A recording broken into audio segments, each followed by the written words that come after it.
Zoom. Okay, there we go. All right, we're officially on air.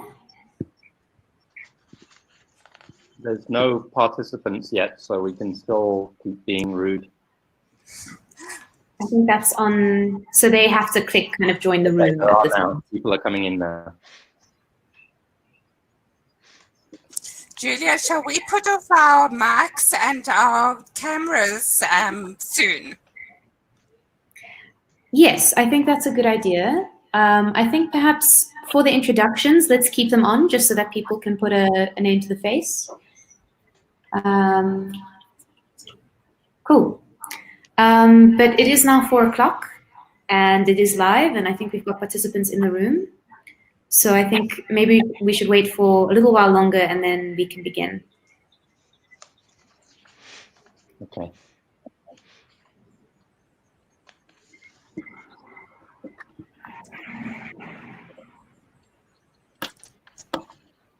Faranaaz, it's very brave of you to let your husband listen to your inputs. I banned mine from listening. He wanted to register as well, and I said no. Sandy, you know Kenneth. Can I keep him out of anything? True. True. Good afternoon, everybody. We have 61 people online up now. For those of you who've joined us, we're just going to wait for literally 2 more minutes for a few more people to register. But thank you in the meantime for joining this afternoon's webinar. Just ask your patience literally for 2 minutes.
What are you waiting for? 80, Mark?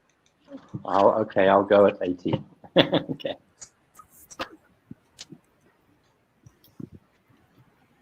I think we should go. Okay, fine. I'll talk about this. Good afternoon, everybody, and welcome to a webinar that has been jointly organized by Section 27 in South Africa, an organization campaigning for social justice, particularly in relation to the rights to health and basic education, and Maverick Citizen, an online civil society newspaper. The purpose of this afternoon's webinar is to have a discussion that we have titled The Parlous State of Poverty Eradication, Human Rights and Austerity. And we're taking that title from a report of the same name, which was written by Professor Philip Alston, who until a few weeks ago was the UN Special Rapporteur on extreme poverty and human rights. And his report was delivered to the UN Human Rights Council in July, just about a month ago, almost exactly a month ago. And I'd highly recommend everybody to read that report.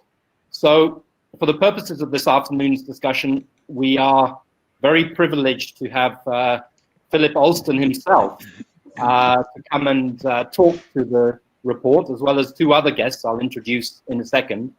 But first of all, just to introduce Philip. Good afternoon, Philip, in New York. We see you in the middle there. I won't give you a lengthy introduction, except to say that Philip was the Special Rapporteur on Extreme Poverty and Human Rights from 2014, I think, until 2020. And during that time, produced a whole number of, I think, very powerful evidence, rights-based reports, including reports that got him into trouble with the governments of the United Kingdom, Spain, the United States, and his last report before the one we'll be discussing this afternoon was on the climate crisis and human rights. And what I've always loved about Philip is that he doesn't play the game of UN speak and talk in diplomatic euphemisms. He calls poverty and inequality by its name and joins the dots rather than disrupts the dots. So thank you very much, Philip, for your joining us this afternoon. The second person I'll introduce is Professor Sandy Liebenberg. Sandy is joining us from Stellenbosch. Sandy is the chair of human rights law at Stellenbosch University. She is also, importantly, the vice president of the United Nations Committee on Economic, Social, and Cultural Rights. And Sandy is an outstanding academic of rights and socio-economic rights, as well as an activist in her own right, and somebody who's engaged with these issues for many, many years. And then finally, the third speaker will be, not the third speaker, the third person to introduce is Dr. Faranaaz Veriava, comrade and colleague of mine from Section 27, heads up Section 27's work on education rights and has worked on education rights for many years, including publishing a book on education rights, and most recently was a leader of the team that successfully litigated on the rights of children to nutrition and the reinstatement of the National School Nutrition Program, which should have benefited 9 million children in this country and add a crucial new aspect to our jurisprudence on socio-economic rights in South Africa. So we have a stellar cast for this discussion. And the way we intend to structure this afternoon's discussion is that we will start with Faranaaz, who will speak for 10 minutes. Faranaaz will talk to and introduce a report by Section 27 that is literally hot off the digital press this afternoon on litigation and austerity, or litigating in a time of austerity. Faranaaz will explain better than me. I'll give her 10 minutes strictly for that initial input. She'll be followed by Philip Alston, who will speak for 15 minutes and talk to the report on the Parlous state of poverty eradication and to the role of the UN Special Rapporteur on extreme poverty and human rights. And then we'll finish off the inputs with Sandy Liebenberg speaking on socio-economic rights, what all of this means in our context in South Africa with a constitution that has powerfully entrenched socio-economic rights, and how we understand and absorb the information and Philip's report. So that's the way we'll go. We'll then have a conversation, and we will also have time for question and answers. Thank you for joining us from wherever you are in the world. I'm going to start now by handing over to Faranaaz to introduce our topic and the Section 27 report. Thank you, Faranaaz. Thank you very much, Mark. As Mark said today, my brief is to launch our socio-economic rights and austerity report. In doing this, contrary to what Mark thinks I'm going to do, I plan to be as brief as possible. As I said to Philip and Sandy earlier, I feel like the support act in a big name concert, and I myself would much rather listen to Professor Alston and Professor Liebenberg anybody in South Africa who is involved in socio-economic rights would know her book is the go-to book. And in my professional life, I definitely see her as a mentor and inspiration on all things socio-economic rights. We decided to launch this report at this webinar today because we think there are many synergies that can be drawn between our report on austerity and Professor Alston's poverty report.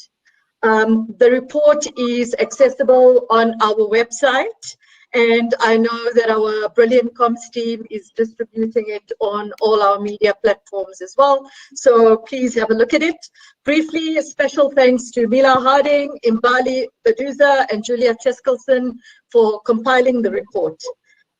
South Africa is lauded as having a transformative constitution. And one of the reasons for that is that we have a justiciable set of socio-economic rights, including qualified and unqualified socio-economic rights. And yet we remain one of the most unequal countries in the world. Also, for those of us that have been working in socio-economic rights, over the last decade, we have become increasingly concerned by budgetary cuts in social spending and the impact that this is having on socio-economic rights. Within this context, and feeling quite frustrated as socio-economic rights advocates, my colleague Sasha Stevenson and I have been having discussions about how we can be more creative, and we decided to bring together a multidisciplinary group of economists, lawyers, socio-economic rights advocates, academics from South Africa and abroad, and look at how we can expand our repertoire for pursuing socio-economic justice. And we see it, I can give you a particular example from the work I do. One of the things that we have worked a lot on following the death of Michael Komape, who drowned in a pit toilet, is to move for the removal of pit toilets and the replacement of those toilets with safe and decent toilets. Over the years, however, we've seen incremental budgetary cuts to school infrastructure, and this has delayed illegal pit toilets over the years, and we still have thousands of pit toilets over the country as a result. So within this context, we decided to have this workshop, and we explored some of the questions that we explored were: how do we challenge retrogressive measures and cuts in social spending? How do we ensure more rights-based budgeting? What are economic alternatives to austerity, and how do we better advocate for these economic alternatives? How do we move beyond traditional socio-economic rights litigation? How do we engage new human rights frameworks? How do we engage new legal processes? And all of these discussions and recommendations are captured in our report. The workshop also happened just prior to the lockdown, on the eve of the lockdown. And while we all were aware of the approaching COVID storm, I don't think any of us could have imagined the havoc that this would wreak on our health, on our livelihoods, and our economy.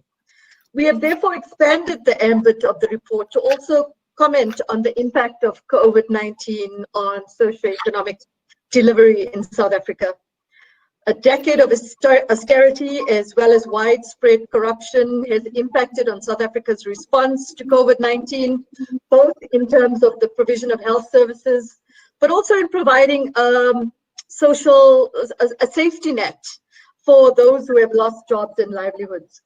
The report also notes the disproportionate impact of the pandemic on the poorest and most marginalized communities. And we saw this in the school nutrition case, which I'm not going to go into again, but which Mark just described in the introduction, and would ordinarily feed more than 9 million of South Africa's poorest learners on a daily basis. Similar to our report, Professor Alston's report notes that the pandemic has exacerbated poverty and inequality, but he discusses this at a global level. And he also looked at the disproportionate effect this has had on already marginalized communities. So, as mentioned, there are many overlapping themes between the two reports, one at a South African level and one at a more global level. There are also many synergies in the proposed solutions between the two reports, things like tax reform, embracing participatory governance, pushing for a more rights-based approach to budgeting and governance in general. So I invite all of you to look at both reports and engage both reports in your work and in your social justice campaigns as activists and advocates. So on that note, Mark, less than 10 minutes, right? Thank you very much, Faranaaz, and thank you for making the links between the Section 27 report and Philip's report. And thank you too for sticking to time. Professor Alston, over to you. You produced a report that talks about an existential crisis in relation to the world and our civilization. You talk about poverty being a political choice of governments. Will you please tell us about your report and its reception and how you think we as human rights activists and advocates should be working with your findings and your recommendations. Over to you, Philip. Thank you. Thanks, Mark, and thanks to Section 27 for the invitation. And it's a great pleasure to also be on the panel with Faranaaz and with my old friend Sandy Liebenberg. The report that I've presented, I think, does fit very well with what's currently on the agenda in South Africa, as demonstrated by the new report by Section 27 on austerity and rights. I begin by simply blowing the whistle, I suppose, if that's the right term, to say that the element of triumphalism which has prevailed in recent years in terms of discussions of poverty, for example, Bill Gates, Steven Pinker, the World Bank, various others, have taken great pleasure in saying that poverty rates have fallen dramatically, that 1 billion people have been lifted out of poverty. It's now down to, quote, only 700,000 people, and so on. 700 million people, sorry.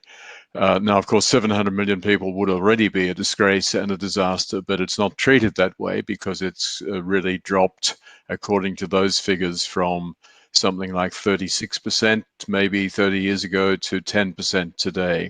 So we've done brilliantly and everything should be fine. The problem is that all of these narratives are based on what's called the World Bank's International Poverty Line. This started some 30 years ago when people at the bank came up with a measure of $1 a day, tried to make that comparable among different societies. And that was very important in terms of generating international statistics and a sense of how states were doing vis-a-vis one another. The problem is that the line is extraordinarily low, that it's based on some of the poorest countries' own lines, and it doesn't translate meaningfully in the vast majority of countries. So the easy example is South Africa, where the International World Bank line gives a figure of under 19% of people living in poverty, compared to the government's own figure of closer to 55% of people living in poverty. So if we take the international poverty line, it's just sort of creating a false sense that we're really making great progress and that vast numbers of people are living decent existences. If we use other figures, and it's quite boring to get into the technical details of this, so I won't, we will find that most estimates come up with something like between 2 billion and 2.5 billion people who are still living in poverty around the world. That would make it a terribly significant crisis. We have to add into this a couple of small issues, such as COVID-19 and climate change. I'm being facetious, of course, but once we see the extent to which those two huge challenges disproportionately affect the poor and will generate greatly increased poverty, we realize that the overall situation is, as I say, parlous.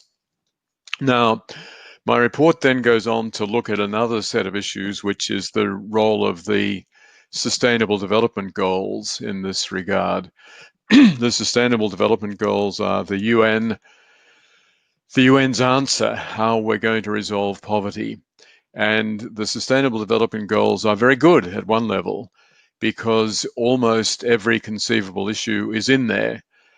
They have a very large number of objectives and goals. They run to many pages, and almost any of us can find a key issue in there that is mentioned.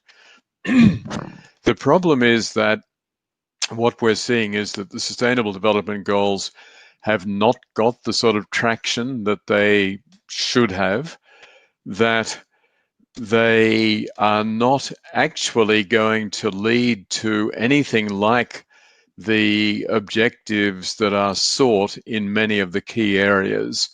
And my report singles out particularly the elimination of poverty, where the World Bank and the UN now acknowledge we're off target. We're not going to meet it.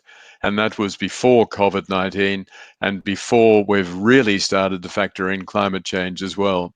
So poverty is doing very badly. Inequality is absolutely terrible under the SDGs.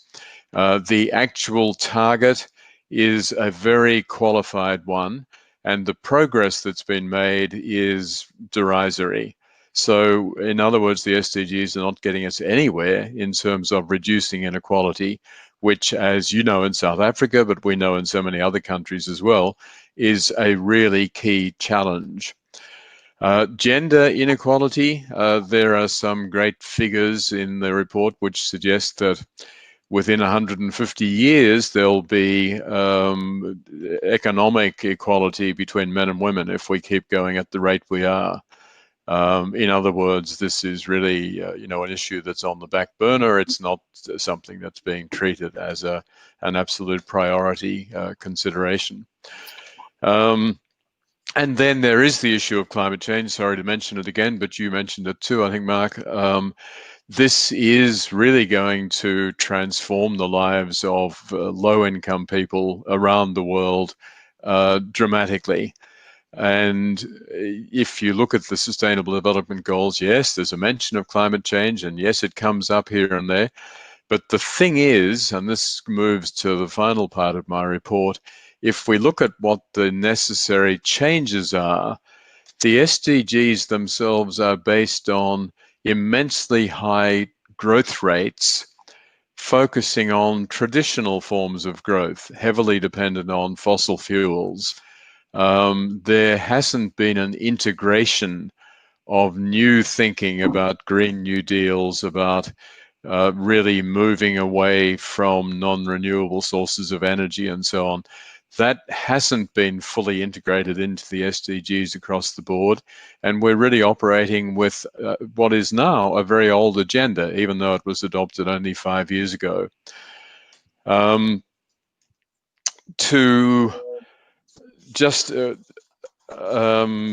mention the main issues that I've identified in terms of the challenges moving forward. The first, I think, is indeed to re-examine what we mean by growth. This is a very old issue, and it's one that passes over most people's heads because they say, look, China, they eliminated 800 million people maybe from poverty, 700 million. Figure varies according to who is putting it forward. And they did that through radical and dramatic economic growth. That's what we all need to do. The problem is that the Chinese case, without trying to detract from its merits in any way, is much more complicated than that message. And most importantly, what we've seen around the world otherwise is that the neoliberal economic policies, which are dominant almost everywhere, have not actually generated better outcomes for the poor. Yes, they've raised GDP, they've made the richest people richer, but they're not going to actually result in a significant reduction, or any reduction potentially, of poverty. And so we really need a new look at what forms of growth are going to qualify and how they are going to have an impact on poverty. I've then got issues which I think are very pertinent to the South African situation. The issue of really taking inequality seriously, which has long been way out of line in South Africa, and embracing the notion of redistribution of resources, which goes along with the idea of tax justice. And I think my sense is that South Africa is still back in an earlier era where the ruling elites are not prepared to undertake significant redistribution, where they use the arguments that if we increase taxation, that's going to reduce growth, it's going to deter the wealthy, and so on.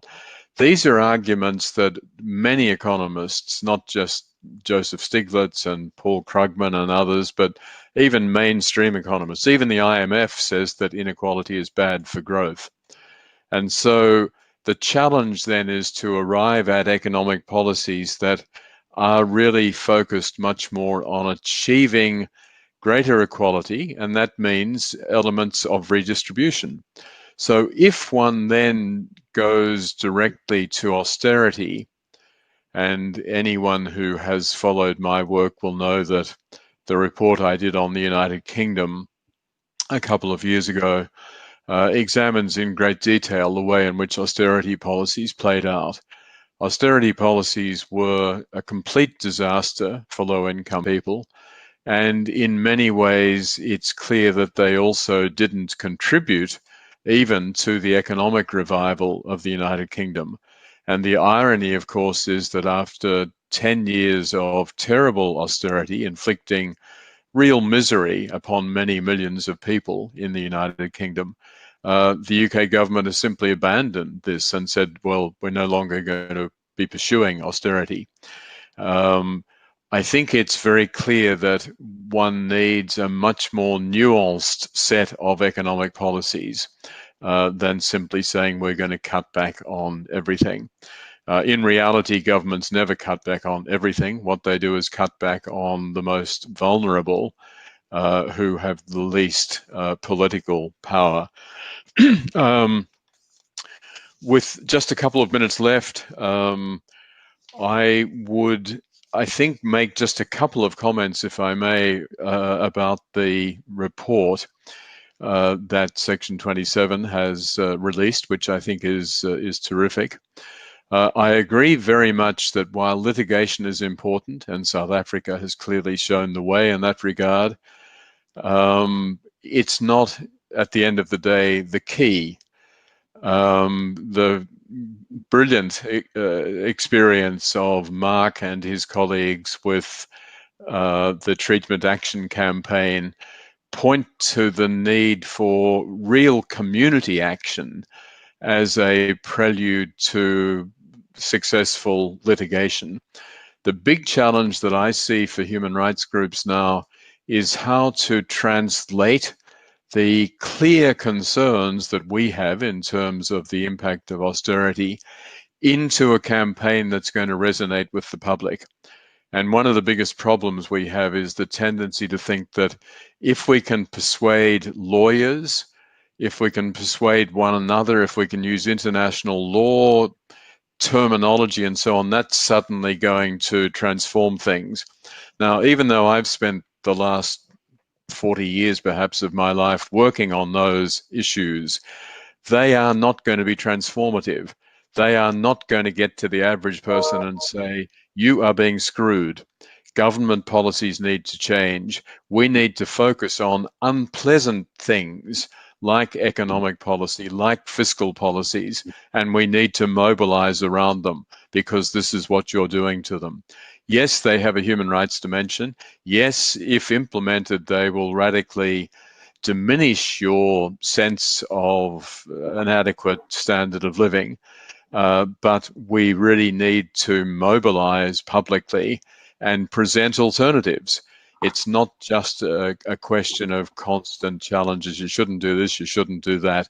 There's got to be a policy that comes not just from economic think tanks, but also from human rights groups that are really forward-looking and providing solutions, constructive solutions, which will acknowledge the depth of South Africa's current problems, but provide an alternative vision. Otherwise, the International Monetary Fund and others will have a lovely vision in store for you, and it won't be pretty. Thank you. Thank you. Thank you very much, Philip, and thanks for keeping the time. The International Monetary Fund does have a lovely vision in store for us because we've just bought back into the International Monetary Fund. And although we were told that it was not particularly onerous, suddenly the fine print in that new loan is coming to light. And we're also hearing about another loan from the World Bank that is imminent with more onerous terms. But what we're told, and Sandy will come to this, or we'll come to this in the conversation, is that there is no alternative. This is the only way. So thanks for setting up that discussion. I'm going to move on to Sandy now to talk about how we use rights in response to what Philip has described, and about socio-economic rights and the South African Constitution. But feel free, Sandy, I don't want to limit you or put you into a particular straitjacket in terms of how you respond. But thanks, Philip, and on to Sandy Liebenberg. Thanks, Mark, and hi, everyone.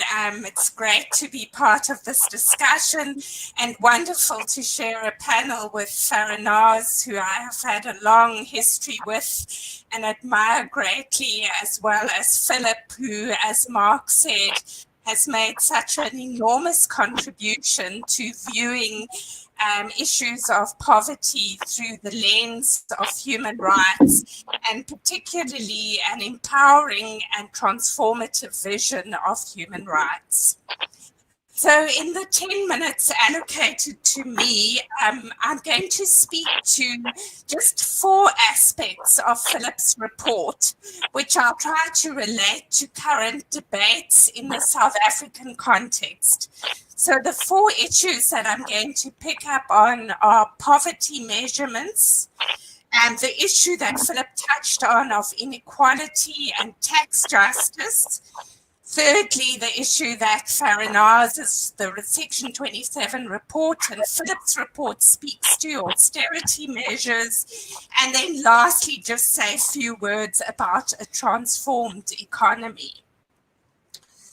So firstly, turning to the issue of poverty measures, I think Philip's report so brilliantly deconstructs the whole reductionist definition of the $1.90 poverty measure that's become, despite the availability of other measures used, for example, by UNDP, which capture better the multidimensional nature of poverty, it has become the major and dominant narrative in global poverty eradication circles.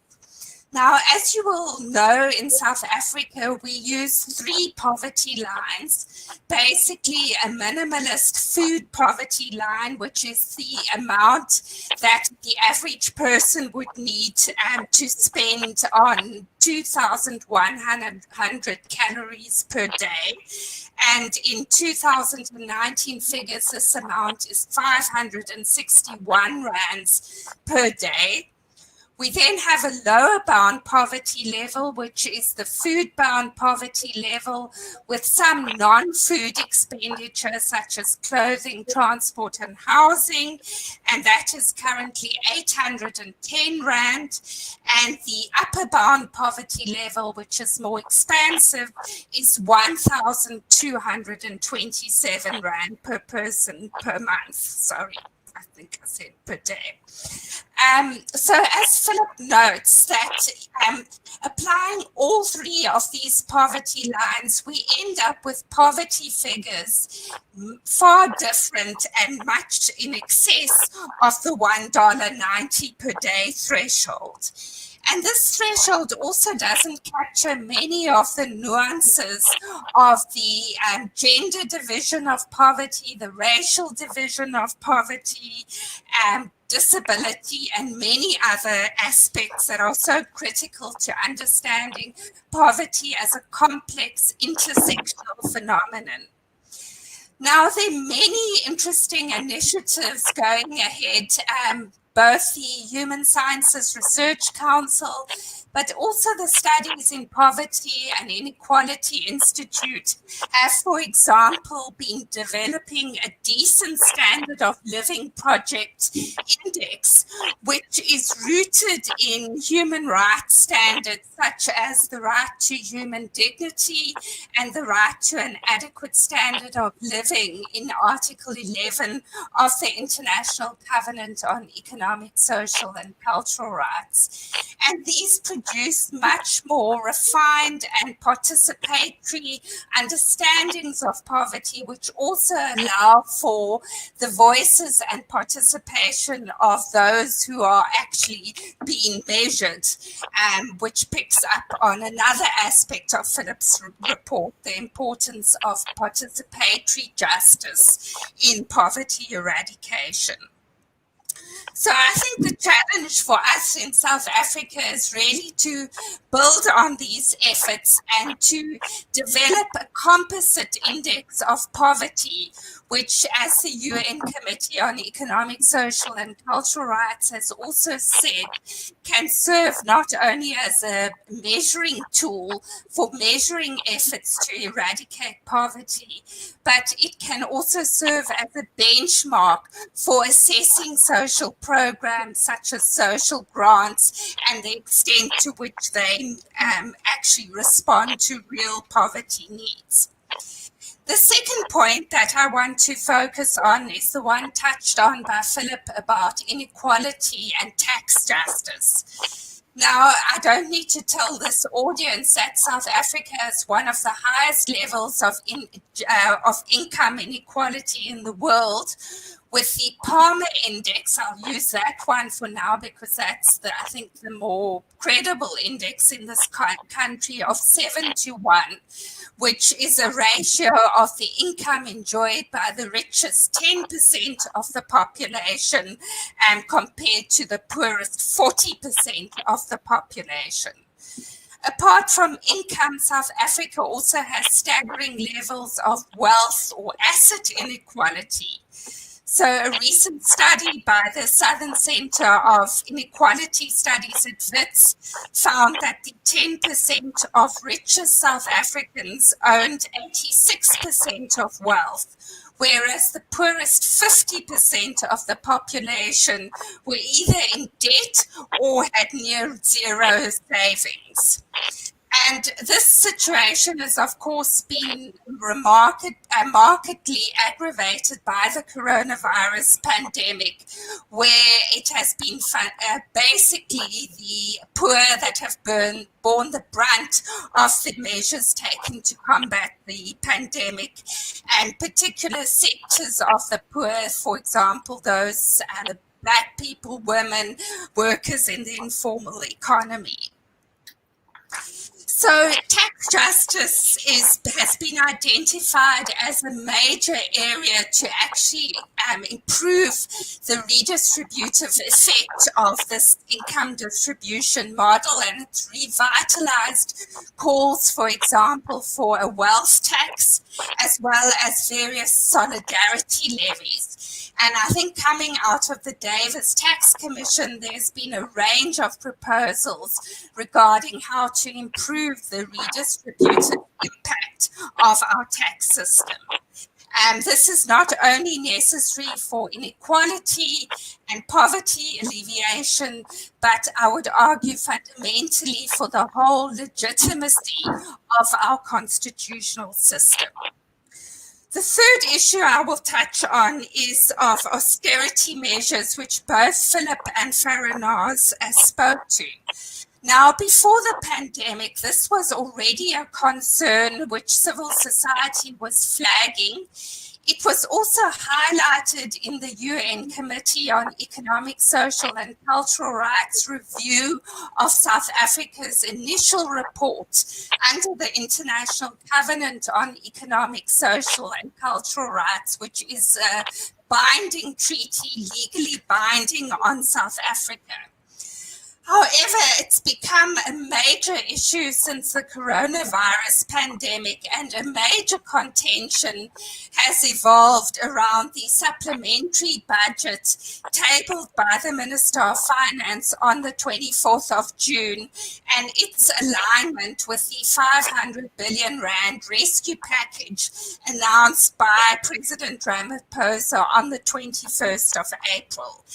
And it's in fact been argued that by a number of economists, 120, who wrote to the Parliamentary Portfolio Committee calling for the supplementary budget to be rejected, because arguing that it essentially reduces government expenditure by some 230 billion rand over a 2-year period and reprioritizes expenditure away from critical programs needed to realize socio-economic rights. Now, there's been a spirited reaction back from Treasury and government who have argued that with a budget deficit that's set to exceed 700 billion rand, we are now on the precipice of an unsustainable debt crisis that will also place us in danger of a sovereign debt crisis. And as Mark mentioned, we have already sort of entered into the visions of the IMF by taking out a $4.3 billion US loan at the end of July.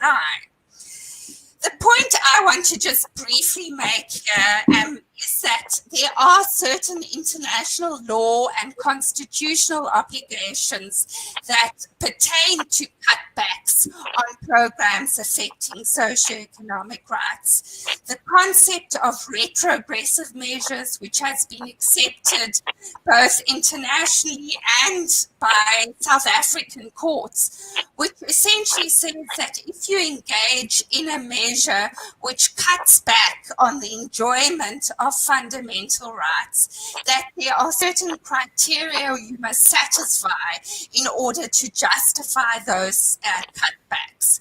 And this includes, for example, that the measures were absolutely necessary, that other alternatives were explored and shown not to be reasonably feasible, that there was public participation in the process, that there was a proper human rights impact study, and that there was and that the measures don't result in unfair discrimination against marginalized and disadvantaged groups, as well as at minimum essential levels of the rights remain in place.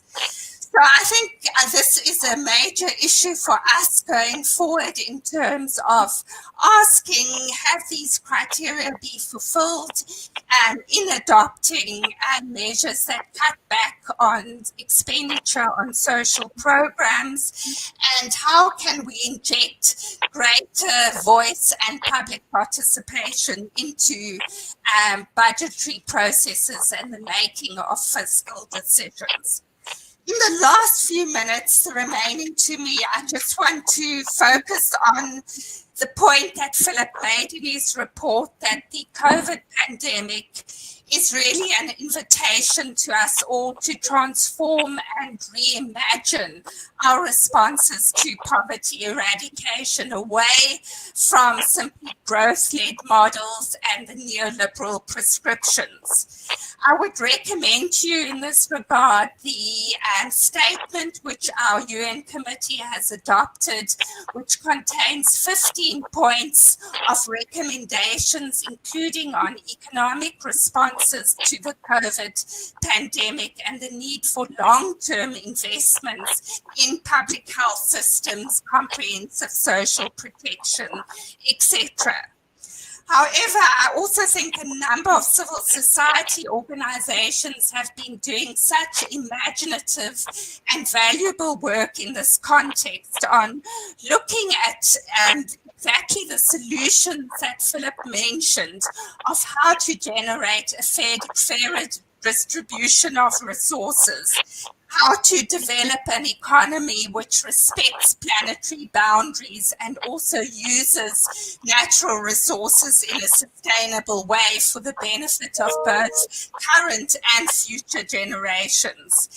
And I would just mention an excellent example is the report by the Institute for Economic Justice, 350 Africa, and the Climate Justice Coalition, entitled No Going Back, Imagining a Just Recovery in South Africa. We also have the hopeful signal from Government Department of Social Development that a basic income grant may be on the table and is receiving more serious attention. So the challenge that now faces us is to build the organizations and develop the strategies that will help turn these visions into reality. Thanks, Mark. Thank you very much, Sandy. And thank you, Philip, and thank you, Faranaaz. And thank you to those of you who have already submitted questions. I saw questions from Austerity, from Nyameko, from Amanda, from Esther. We will come to those questions in a minute. I just want to start the conversation with Philip and Sandy and Faranaaz. So if you would come back online, all of you, so that we can see you. Philip, I want to start with you.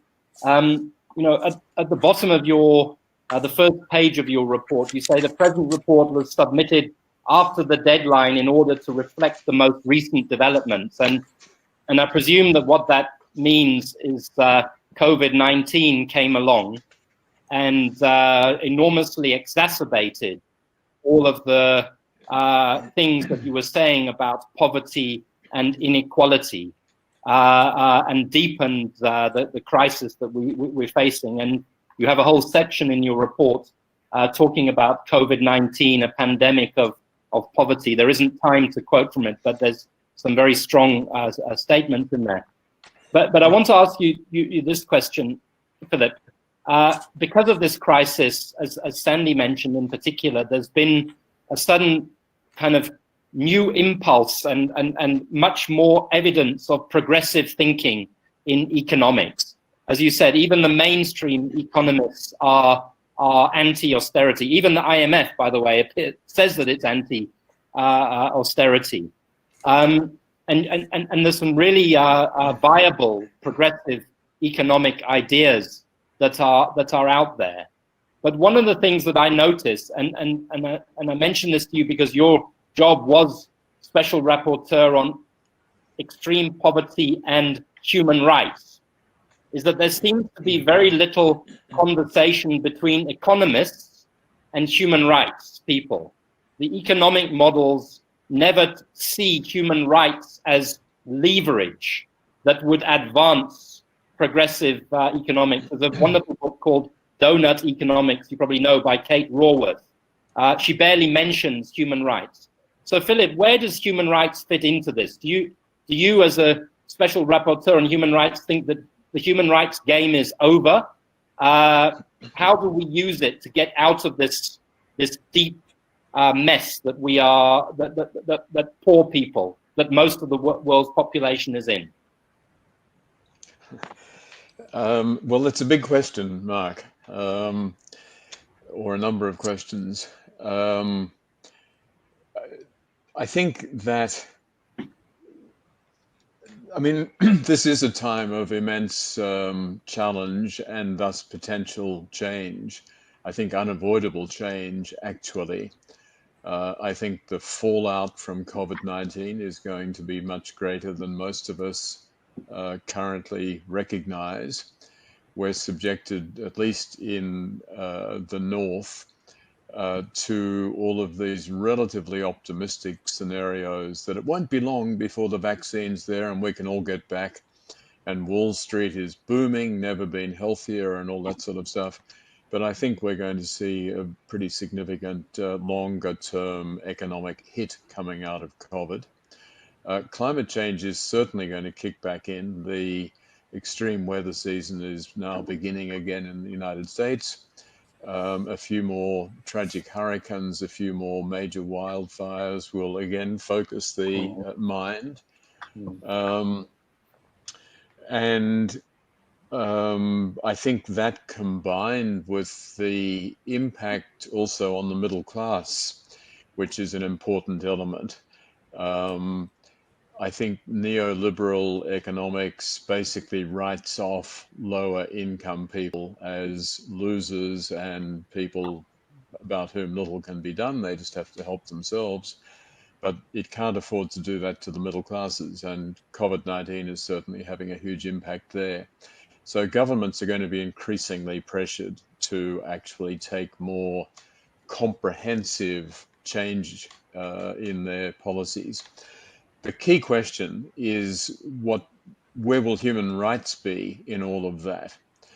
And I've long been arguing that the human rights community has relatively little appeal to the broader society as long as it remains overwhelmingly focused on issues that I used to deal with all the time, like killings and torture, and related matters, all of which are extremely important and very troubling. But we need to build a movement that has very broad-based support. And picking on those few groups who are the principal targets of some of the key civil and political rights violations is not sufficient.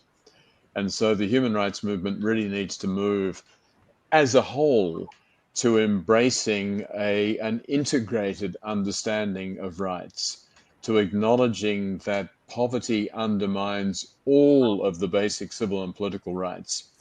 If your main concern is violence against women, you know that it's poor women who are dramatically more vulnerable, whose rates of violence are much higher.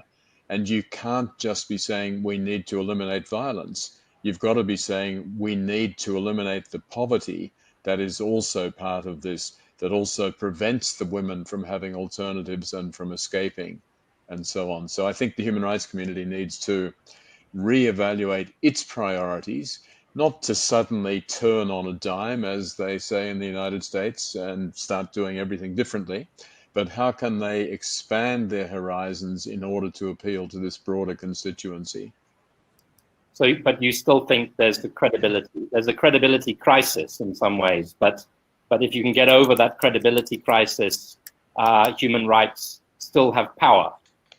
I don't see any alternative, and I don't mean that just as a negative, but the notion, of course, we can wax philosophical if we talk about the right to an adequate standard of living, but to convey that sense that because you are a citizen or a resident of a country, the social contract means that you do have a right to basic social protection, to basic healthcare, to education, to the other essential necessities that you require. That's what modern societies are all about. And we've got to start conveying that. And governments that can't produce that, governments that can only produce a sort of hollow austerity, are not legitimate governments. Sorry to put it so strongly, but that's the message that we need to send. Yeah, I agree with you. Sandy, I'm going to ask you to have a bite at this, because you're a human rights fundi, a fundamentalist of human rights. But I want to link it extremist, I'd say, Mark. A human rights extremist, yeah.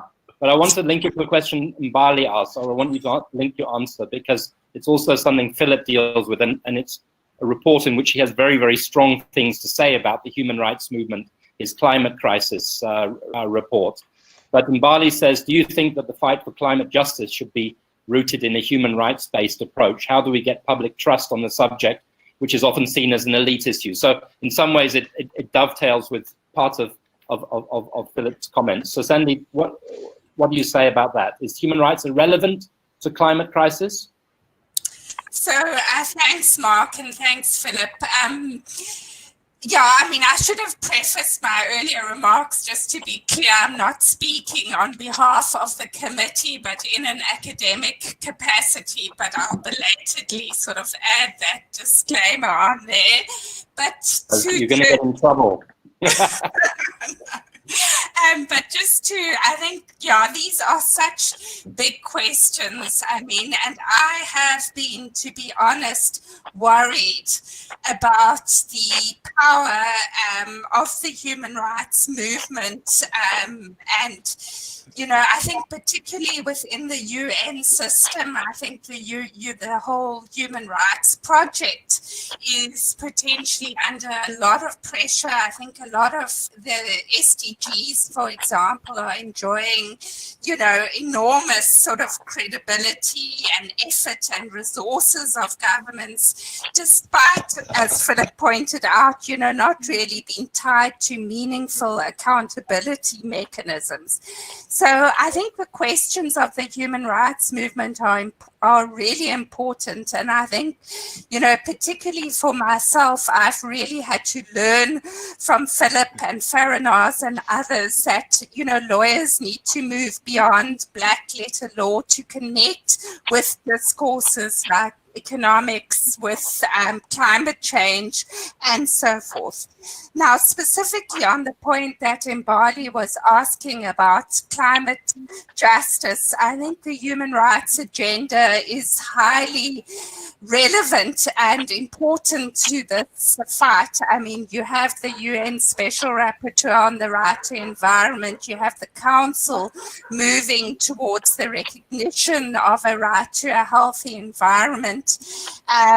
There is, of course, the danger that it can be seen as an elitist project, but if you combine it with the idea that the environmental and climate justice is going to have a profound impact on poverty, on inequality, on all the evils that we've been talking about, then the actual salience of the climate fight to ordinary people, the rich are going to be able to sequester and protect themselves and buffet at least for some time, but it is really the poor that are going to bear the brunt of this crisis, and are in fact, as we've already seen. So I don't think that human rights, I think a human rights lens, especially an integrated human rights lens, has much to bring to the climate justice fight, as the climate justice fight does to the human rights agenda. Thanks. Thanks, Sandy. Just sticking with this for a minute before I put Faranaaz on warning that I'm coming to her in a minute or two. But Philip, you said, I quote, there's a need to focus on unpleasant things like economic policy for human rights activists. My question is, how do you do that? You know, isn't economic policy something that is best left to experts in government? It's not something for us ordinary people to get involved in. I mean, but also, isn't economic policy sort of, I can fight for food, I can fight for health, I can fight for education, I can fight for sanitation. How the hell do I fight for progressive economic policy? Will you just unpack that a little bit further? Yeah, I acknowledge that it's a bit daunting for the average person to think that suddenly they have to engage with something like fiscal policy. And that's why most of us in the human rights field have shied well away from that.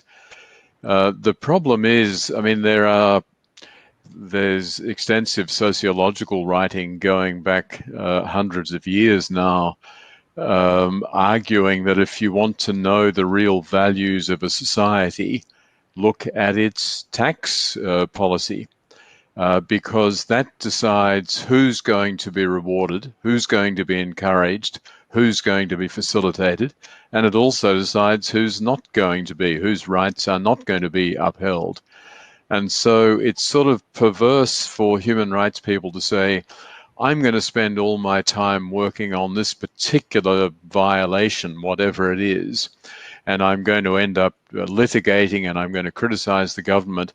But meanwhile, you've got various committees, you've got the IMF, you've got a small handful of economists who are making the real decisions. And you can imagine that most of them must laugh and say, look at all those human rights people over there arguing furiously about everything.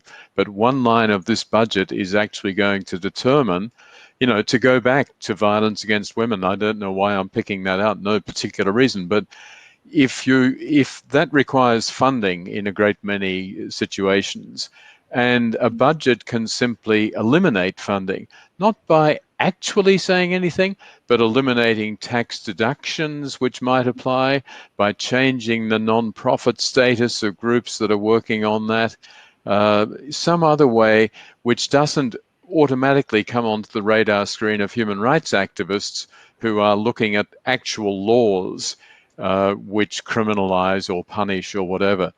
But we really have no option but to start engaging. We don't have to do it all on our own. If you look at what Oxfam has done, for example, Oxfam, I think, is a great example because they've made a huge impact in terms of focusing the spotlight on inequality and its very negative consequences. Oxfam started off as a small development agency. It was sinking water wells and helping breastfeeding mothers.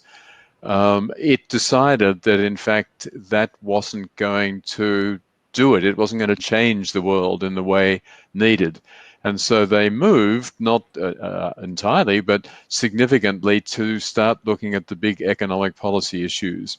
They don't have a slew of brilliant economists working for them. They have a handful of people who are economically very good, but who have all of the social background and all of the broader background that so many of the macroeconomists working for the IMF and others absolutely don't have.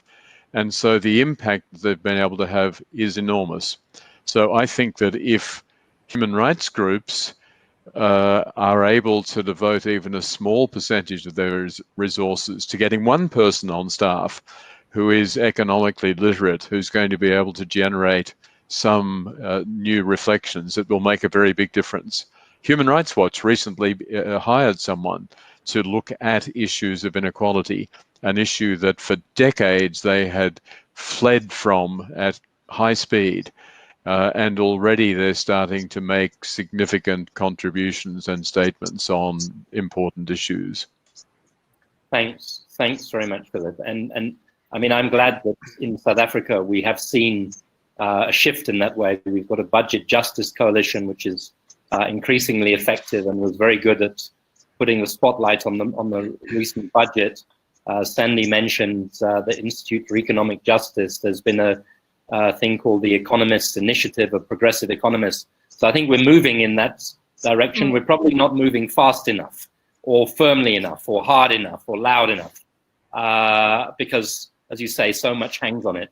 I'm shifting the discussion a little bit now. We had a couple of questions, and it relates to something, Philip's report, that I'm going to ask Faranaaz to respond initially. I think it was Bueller again, but I also note Nyameko said, you know, shouldn't we just give up on the government? But Philip, in his report, talks about centering the role of government. And then there's Nyameko and a couple of others talk about, is it practical to talk about tax justice when the looting of the state and its capture continues unabated? Shouldn't we instead encourage non-state actors with tax breaks for redistribution of resources, etc. Faranaaz, where does government fit in? Do we need strong government or weak government? And where does corruption link into this question of human rights realization and poverty? Yeah, and I've also noticed on the talk a lot of despondency around corruption, and a lot of despondency around addressing poverty in the context of weak government and ongoing corruption. We obviously do need strong government because we need institutions. Democracy is not just voting once every 5 years. It's about having government institutions. It's about being able to collect taxes. It's about being able to redistribute those taxes effectively. I don't think we should be getting rid of government. I think what we should be focusing on is, there's a lot of talk here about rebuilding movements, but focusing on through rebuilding movements, through being loud and vocal, how we challenge things like corruption to make systems work. In a lot of our work now, we are bringing in as a cause of action Section 195 of the Constitution, which looks at the principles that should be guiding governance. And I think we should be doing that a lot more. You know, I think there was a lot of complacency under the Zuma era towards corruption. I think there's a lot less complacency now to the kind of corruption that's occurred around PPE. And we're feeling levels of anger that we haven't felt before. And I wonder how we can harness that and translate that into effective action to ensure that, you know, people that were involved in fraudulent tender processes are dealt with and so forth.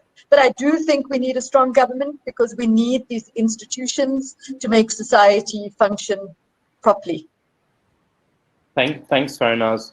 Again, just looking at time, because we've got 10 or 15 minutes only left, so I'm going to move on. There were a couple of questions, and they're linked questions. Esther was one of them, Esther Ramani. And there's also a question, if I can find it, Elsa B. Boshoff, about wealth tax. You know, should we institute a wealth tax? Why is South Africa so reluctant to institute a wealth tax? And linked to that, Elsa B. says, you know, are basic income grants viable in African countries?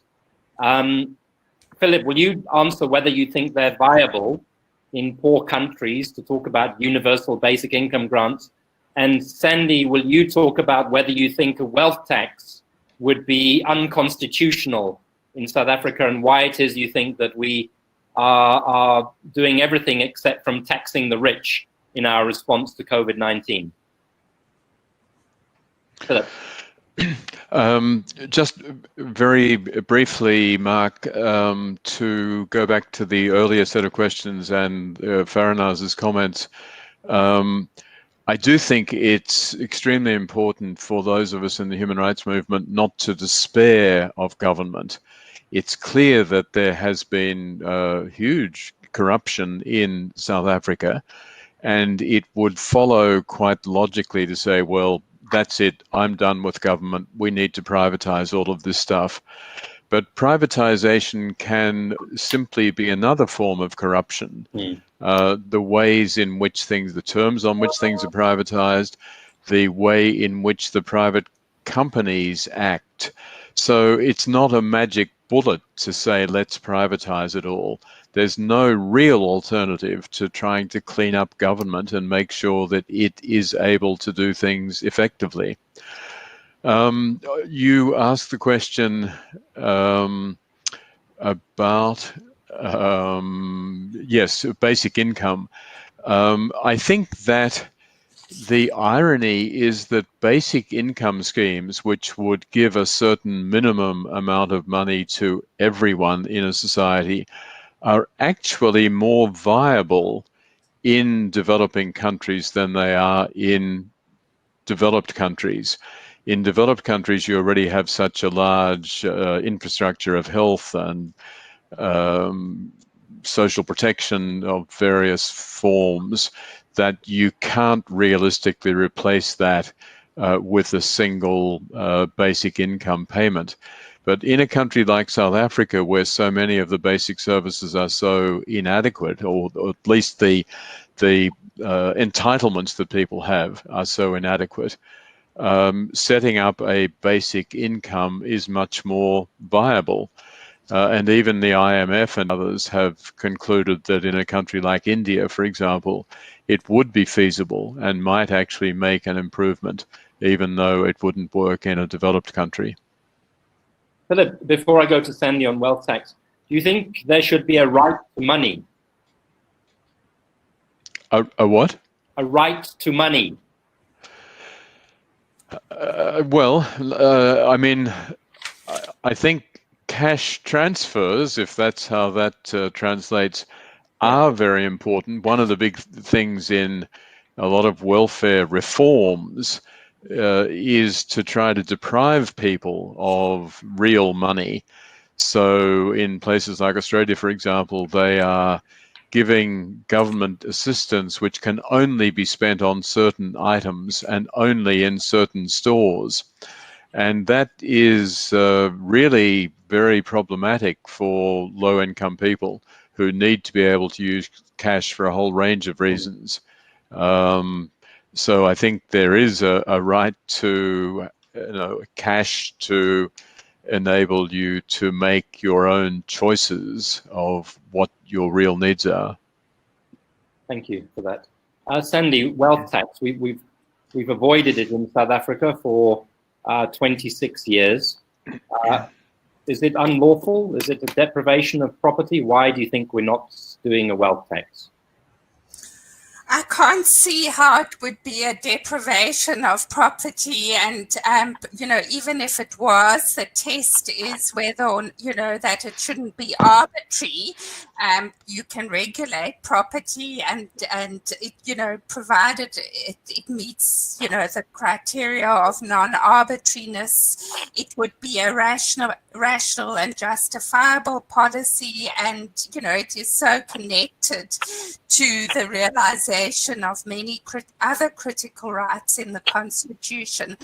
I think the debate has really gone, and you've seen many prominent economists like Ingrid Willard, who's Dean of the Economics Department at Stellenbosch, sort of really exploring the possibilities of this as many others. I think the difficulty is, and I just draw this from some of Dennis Davis's writings recently, is the capacity at the moment of SARS, which has also been pretty devastated by the era of state capture and corruption. It's busy recovering at the moment, but tax collection capacity and getting the actual information that's needed and building up those bases on assets and so forth are, really an issue. So, but I think the debate has been revitalized, and I hope that this will be something that we will move towards in the short to medium term. Already the solidarity levies are, I think, an important step in the direction of redistribution, but it seems when we have such extreme asset and wealth inequalities that it really is a very timely idea. Great. Last question before I come to the last theme, which is going to be about the role of civil society. I just saw a question from Laurie Lake. There's growing interest in the role of state in regulating harmful and exploitative business practices. So how can we use human rights to clean up business? Philip. And then Sandy. And Faranaaz, like Philip. I'm very pessimistic, Mark. I know that many people are working on this. I know that many people are doing, developing good initiatives, looking at supply chains and various other elements. My basic starting point is that we shouldn't expect corporations to be motors of respect for human rights. That the average business person is not going to see that as their key role. And that's precisely why there's no substitute for governments. Governments to regulate what corporations do in terms of harmful activities, and governments to tax those corporations and to be able to undertake the necessary social and infrastructure spending. I think in the human rights movement, we've actually done very badly so far in terms of the relationship between business and human rights. And we've been drawn into this endless debate, which I don't see having any particular positive outcome.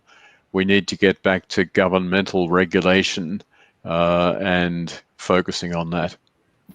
But you would agree government regulation on the basis that the government is protecting or promoting human rights. So we have to regulate our pharmaceutical industry because we have a right of access to healthcare services, which means that medicines should be safe and affordable. So you can use the human rights dimension, but we need the strong arm of government to enforce. Sandy, you wanted to say something on this.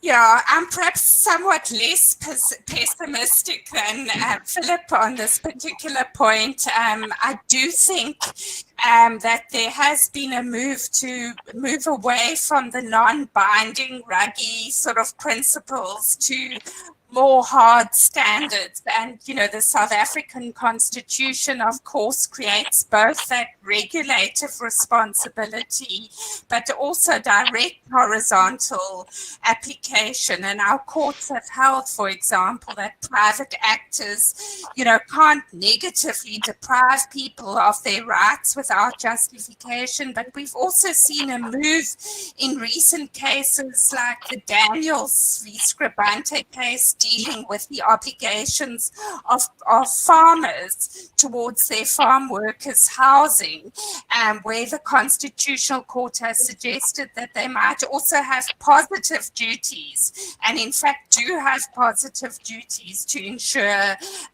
you know, to contribute towards a decent housing and standard of living. So I think there are many possibilities, and I would just also mention that we've adopted as the UN Committee on Economic, Social and Cultural Rights General Comment number 24, specifically on business and economic, social and cultural rights, where we really elaborate and try and push international law forward on this particular aspect. So I think there are tools that can be used both nationally and internationally to strengthen both regulation but also direct responsibility of corporations.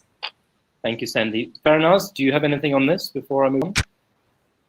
Well, I think I'm with Philip on this, and coming back to your earlier question, strong government.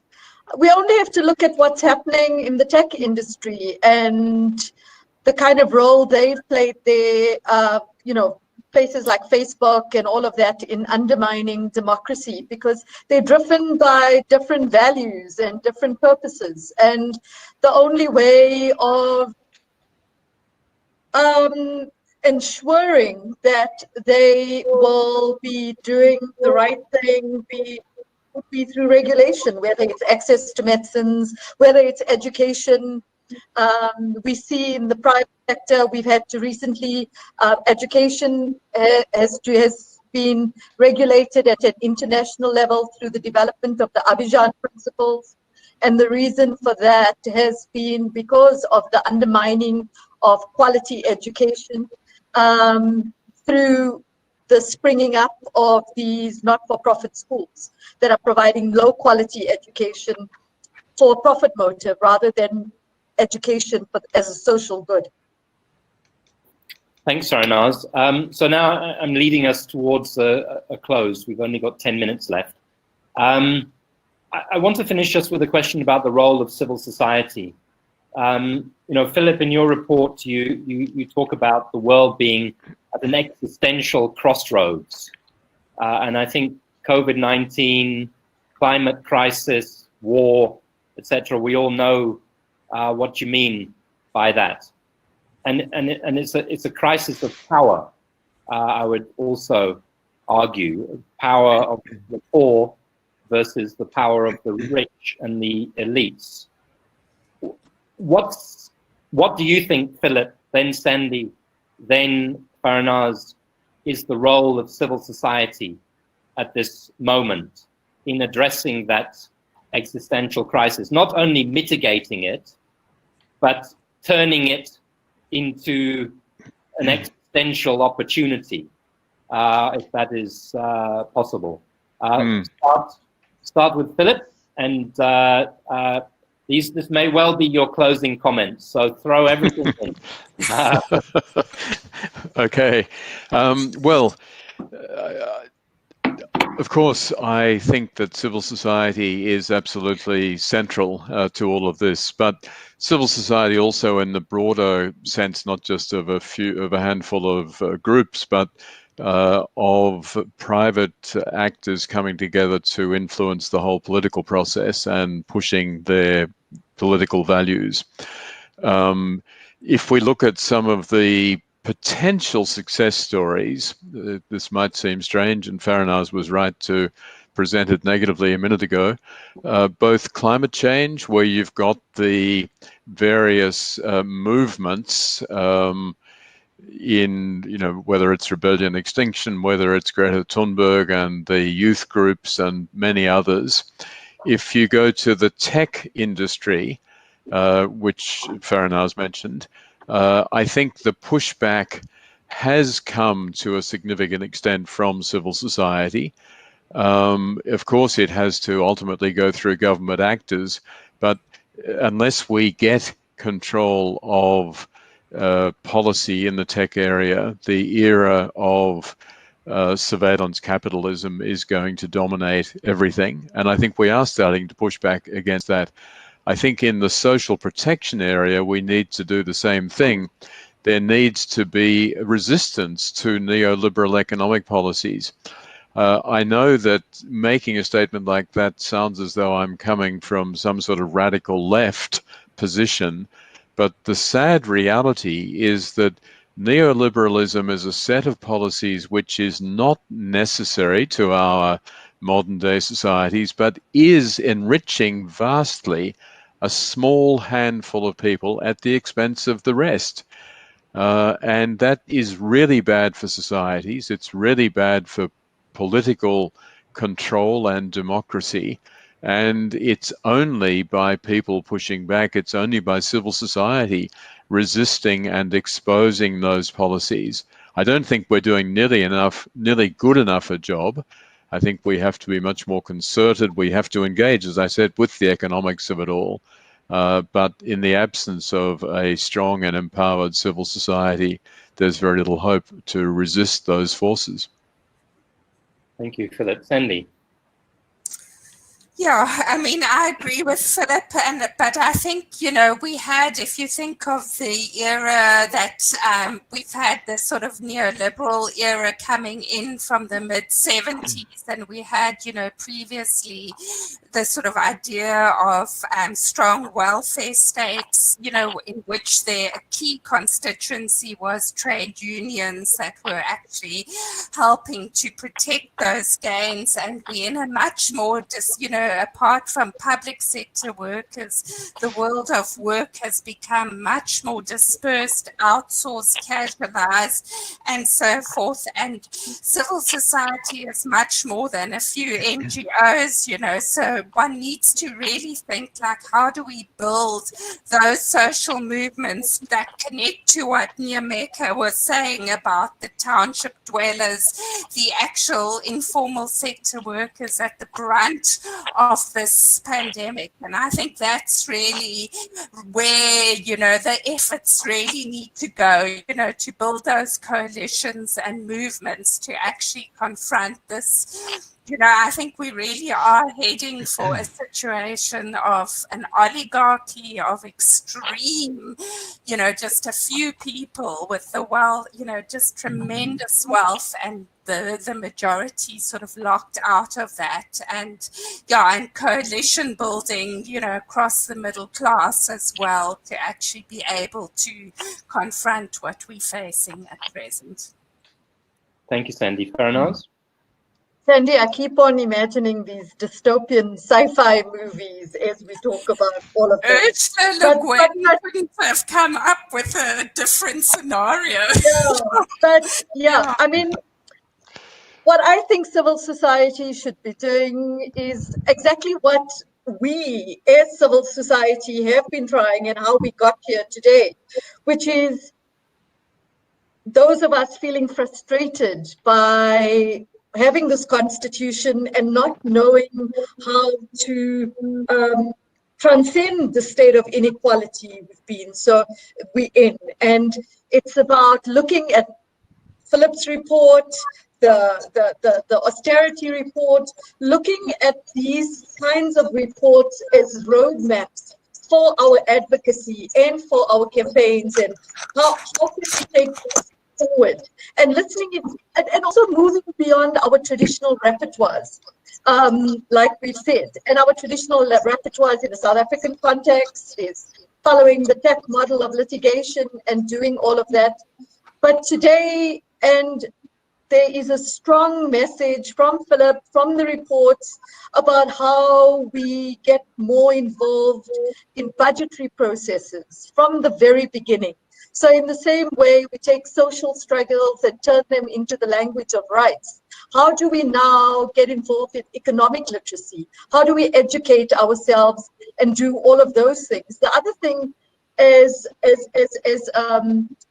South African NGO, is that how do we, I like the term that Sandy used earlier, which was an integrated human rights approach.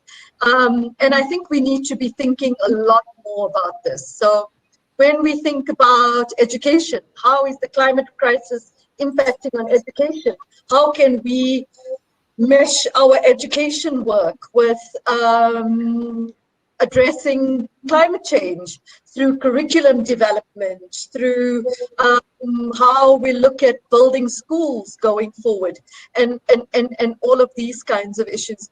So, but I think, I agree. It's a time to reimagine. I joked with a colleague of mine earlier and said, people keep on saying the word for 2020 is "you're muted." I think it's reimagining.